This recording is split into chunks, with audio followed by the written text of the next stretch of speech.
Hey everyone, welcome back to another video, and this video I'm gonna talk about how to fix your iPhone display is in yellow color and how we can fix that. So let me directly get into it.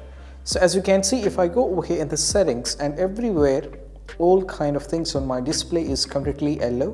So if you're facing this kind of trouble, this is what you have to do. So the first and foremost step is all about, you need to go over here on the control center, scroll down like this, and over here in the brightness you have to press and hold, and there are two reasons. One, you might be turn it on, true tone might be turn it on, so you have to tap on it and disable it. And also similarly, make sure the night shift is turned off as well, you have to tap on it. And once you tap on it, you just need to go back, and right now as you can see, you just go back your original color of your iPhone.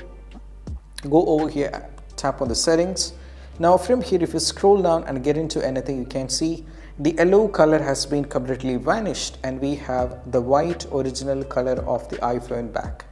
And this is what you have to do, and this is the only reason why your screen is yellow in color, and this is what you have to do. And I hope this quick video is helpful. That's it. Bye bye.